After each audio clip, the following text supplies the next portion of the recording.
जीवन में चार भक्ति होनी चाहिए।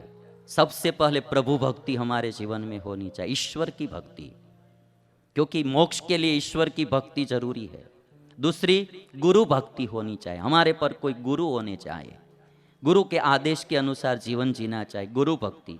तीसरी मातृ पितृ भक्ति होनी चाहिए, माता पिता के प्रति आदर होना चाहिए। और चौथी देश भक्ति हम में होनी चाहिए। ये चार भक्ति होनी चाहिए। और ये चार भक्ति का पोषण करने के लिए मैं एक कथा करता हूँ कि हम में प्रभु भक्ति, गुरु भक्ति, मातृ पितृ भक्ति और देश भक्ति दृढ़ हो। और आज रामचंद्र भगवान के परिवार के जीवन में से हम ये भी सीखेंगे, पारिवारिक भावना कभी भी कम मत होने देना, परिवार में कभी भी कुसंप मत होने देना, मिलजुल कर रहना है, थोड़ा कुछ जाने देना। संप रखना है ने तो थोड़ा लेट गो करना पड़ता है, थोड़ा लेट गो करना पड़ता है। अभी हमारे कल विमल जी मुझे बोल रहे थे कि हमारे छोटे भाई मुझे जो पढ़ाया, आगे बढ़ाया, तो हमारे भाइयों का बहुत बड़ा योगदान रहा है। तो अपने भाइयों को याद कर रहे थे कि हमारे भाइयों की वजह से मैं आगे जा सका हूँ। तो ऐसा भाई भाई में जब प्यार रहेगा तो बहुत आनंद जीवन में आएगा। पति पत्नी में प्यार रहेगा, सास बहू में प्यार रहेगा। आजकल क्या होता है कि कभी कभी सास बहू में इतना झगड़ा होता रहता है तो बीच में पति ऊब जाता है, परेशानी पति को होती है। यदि माँ का पक्ष लेता है तो पत्नी रूठ जाती है, और यदि पत्नी का पक्ष लेता है तो माँ रूठ जाती है, बीच में बहुत परेशान हो जाता है।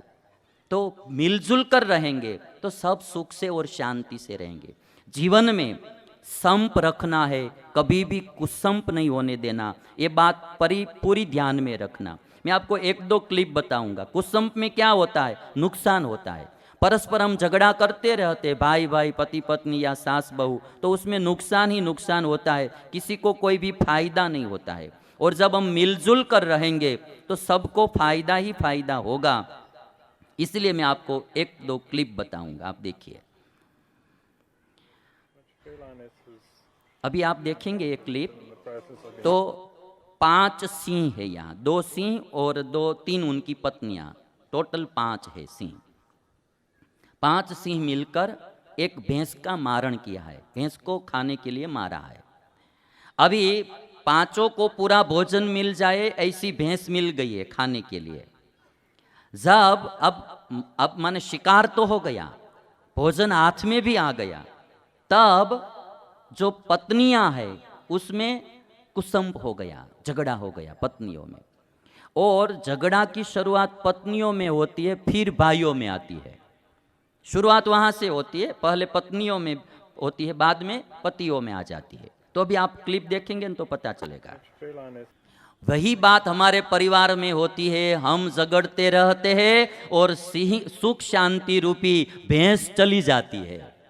हम आपस में झगड़ते रहते हैं और सुख शांति चली जाती है। तो एक बात पक्की रखनी है, जैसे राम और सीता मिलजुल कर रहते थे, वैसे हम भी सब मिलजुल कर रहेंगे।